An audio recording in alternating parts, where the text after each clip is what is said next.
organizations like Reclaim. So today we'll have the opportunity to hear from District Attorney Krasner and challenger in the race, Carlos Vega. Just to explain a little bit, sorry, I need to take a breath for a second and not just rush through this.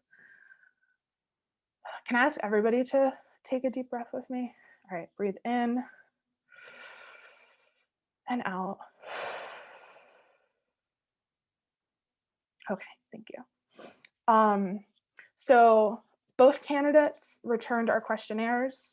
Their responses are on the website and we emailed them out. Someone should be also dropping a link to those in the chat. I'm going to ask each candidate 3 questions from our candidate questionnaire. And then after that, each candidate will be given 3 minutes to address you. To the candidates, I want to ask that for these questions, you limit yourselves to just a yes or a no. If you don't do that, I'm going to be forced to mute you. Please don't make me be the bad guy. So I am going to unmute both of our lovely candidates in the room so that I can just read each question once and then they can just say yes or no. Just give me 1 second.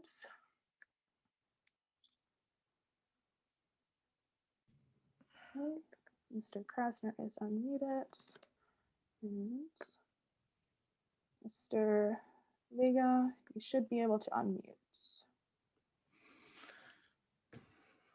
Okay, great. Both of them are muted.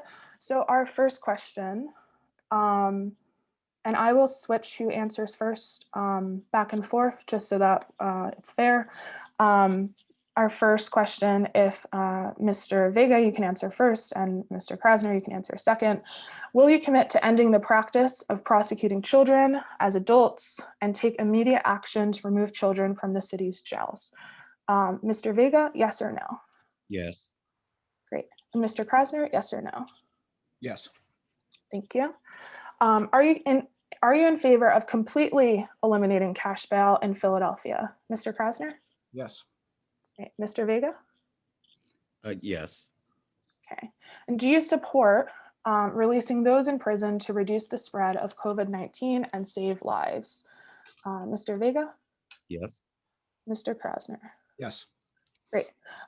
Okay, so now I'm going to give each candidate 3 minutes to speak. I flipped a coin earlier and Mr. Vega will get to go first. So Larry, I'm just going to remute you so you can't interrupt.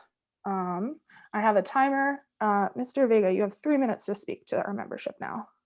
Thank you for giving me this opportunity to speak to you. I believe my upbringing and my experience have given me the judgment and the skills to more effectively reduce harm in the Black communities and communities of color and make this city safer and more fair. I grew up in New York at the height of the heroin epidemic in the 70s. During that time, I experienced both the scourge of violence as well as the devastation of systematic injustice. My mom came to America from Puerto Rico and saved enough money working in a factory to bring my grandmother and my aunt here. Later, my mother met my father and I was born. At the age of 4, my mother was divorced and then remarried. With my second dad, she opened a bodega. In opening that bodega, we experienced both violence and the scourge of petty theft as well as violence. We all worked in the store and my mother had a very strong work ethic and a strong ethic of religion. The bodega helped sustain my neighborhood as well as my family. It gave me the opportunity to go to school. My bodega, or my mom's bodega, was a target of so many violent robberies at knife point and gunpoint that I was afraid that she would be killed. I could say she was the exception, our store was the exception, but it happened in our community. On top of that, we also suffered systematic injustice that helped conditions of crime. I grew up with kids and went to school with my friends who were smart as me, more talented than me, but the street swallowed them up. They were swallowed because of drugs and turned to violence because of lack of opportunity. Many in our community of color grew up and suffered from this crime as well as systematic injustice. That's why I believe the way to effectively reduce harm and to ensure that there are consequences to criminal acts, as well as a real path to redemption to those engaged in criminal activity. I believe that we desperately need a DA who knows how to strike a balance between an ideological mission and more about the mission to save lives our livelihoods, and bring justice and that are the priorities of our community to make us safe and give us opportunity. I believe I can better reduce harm in our communities, and that's why I'm running for DA. That's why I hope you'll consider hopefully supporting me, and thank you for your time.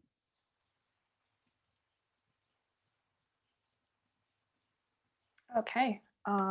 Well, you had 30 seconds left. Thank you for not making me have to mute you. And thank you for speaking to us. So if everybody could just give me 1 second while I switch the muting.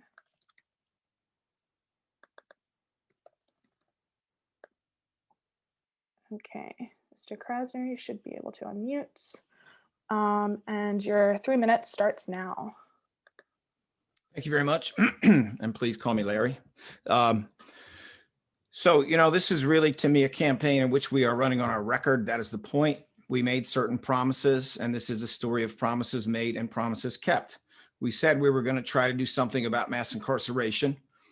What do we do? Well, if you actually look at the number of years of incarceration generated by the Philadelphia courts in the first quarter of 2020, right before the pandemic shut down the courts, it was half, I repeat, half of the number of years of incarceration being generated by the prior administration. If you look at mass supervision on probation and parole, Philly is the worst of the 10 major cities. Pennsylvania is the third worst of all the states in this regard. If you look at that, we reduced excessive mass supervision by 2/3. Let me repeat that. The number of years of supervision on probation and parole in the first quarter of 2020 before the pandemic hit was reduced by 2/3 as compared to similar periods for the prior administration. Let's talk about juvenile justice. We said we were going to try in a system where it is much more difficult than in other states to see what we could do to treat children more like children and less like adults after decades of efforts to dismantle the juvenile court system and turn it into the adult court system. When we came into office in January of 18, there were over 600 juveniles in placements outside of their homes, meaning for the most part, snake pits. Some of them look like Hogwarts, but all of them were snake pits. The number of placements has gone from over 600 to slightly over 100. That is an 80% reduction. The number of juvenile cases, and this includes homicides, meaning criminal acts that were committed by people less than 18 years of age. The number of those that have been resolved in adult court, 1 year, 6, another year, 7 out of 2,400 cases. We are looking at a 99.7, 99.8% rate of all juvenile cases, including very, very serious juvenile cases, being resolved in juvenile court. We said we were going to protect immigrants, started the first ever unit to do that. It has done amazing work. We said we were going to protect workers, started the first ever unit to do that. It has returned its first indictment recently with an expert in the field at its helm. There is a lot more to do, but this is a story about promises made and promises kept. And the fact is that the people who don't like our campaign don't like the promises we made in the first place. I know how instrumental all of you were in supporting those promises. You are owed a report card. I just gave you one. We haven't solved everything. We're not going to for quite some time. This is a 30-year arc. We're about 10 years in, but we have every intention of continuing this mission. What we need is 4 more years. Great, thank you. And you also stopped right on time. Thank you both for adhering to Reclaim's principles of respecting people's times. Cool. So I'm just gonna, can one of the other co-hosts please remute Mr. Krasner? Thank you. So 4 years ago, Reclaim's members endorsed a radical public defender for district attorney in our home, which is the most incarcerated city in the country. And in that race, our movement made Larry Krasner's win possible by talking to our neighbors about how their lives have been impacted by the criminal legal system and being clear that the change we need in our city won't happen by locking more people up. It'll happen when the criminal legal system is transformed to undo the harm it has done to Black communities, communities of color, and poor people of all races. Our communities deserve a DA who understands the path to justice means divesting from police, prisons, and state-sanctioned violence. The very institutions of mass incarcerations derive from the forces designed to uphold chattel slavery and suppress organized labor. Instead, we must understand public safety in terms of housing, jobs, healthcare, food, and community. Over the past 4 years, DA Krasner has made significant progress in reducing some of the most grotesque harms of the criminal legal system. The process for expungements has been expanded and streamlined, which has allowed more people with criminal records access to housing and jobs. Diversionary programs have been expanded, keeping many people out of prison. They created a list of police officers who have a history of forging evidence, coercing confessions, and undermining justice, and they've enforced a policy of not accepting testimony from those officers. They also created the Conviction Integrity Unit, and they haven't hesitated to hold police accountable. While DA Krasner has delivered on many of his campaign promises and has arguably paved the way for progressive, reform-minded DAs across the country, he has also failed to implement the transformative change needed to dismantle a fundamentally unjust and unequal system. He's made decisions that Reclaim Steering Committee and Mass Liberation Task Force leadership disagree with, including not completely eliminating cash bail as he campaigned to do.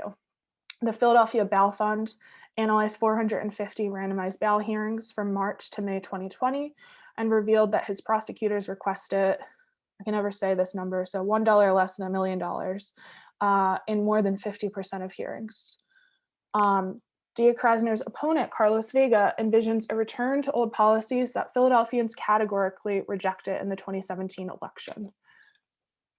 Whatever Vega's personal intentions, his campaign is fueled by the racist backlash to movements for Black lives and immigrant justice. His endorsers and donors run the gamut of pro-police, tough on crime, anti-reform forces. He's been endorsed by the FOP, and a PAC opposing Krasner is funded by a major Trump donor. As Reclaim Steering Committee looks to the future, we know that liberation from a system that has been terrorizing our communities by design will be harder with Carlos Vega as district attorney.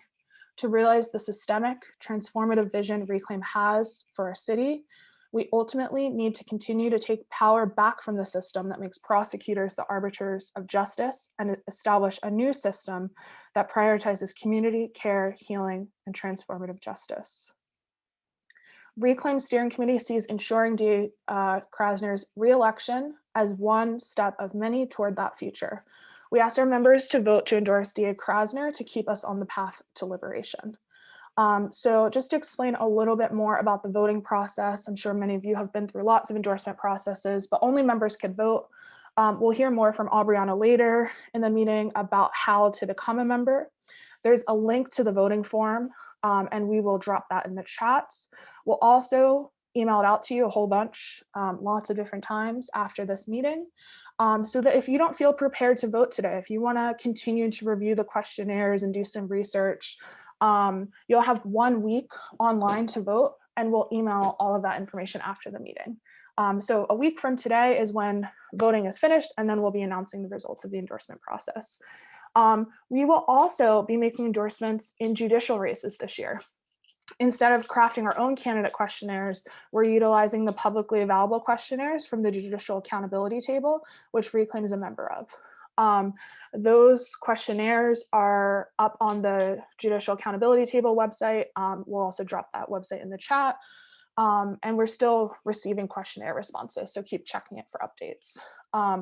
All of the candidates who are running for Court of Common Pleas and for the municipal court will be invited to a 2-day forum that we're calling Judge the Judges, just like we did last time, on March 30th and 31st, which is being run by the Judicial Accountability Table. And we're encouraging everybody to attend that event to learn more about the judges. We'll drop the link to that forum so that you can sign up. And after that forum, Reclaim Steering Committee will be making recommendations, like they always do in elections, to membership, and voting will begin online shortly after. We're not going to have another citywide meeting.